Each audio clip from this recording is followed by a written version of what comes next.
Now this to me looks like a compressor rig.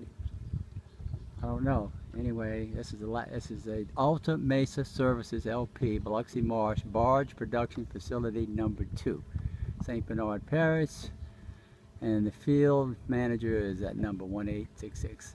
So anyway, I'm gonna get the lat longitudinal here too. It is, let's see,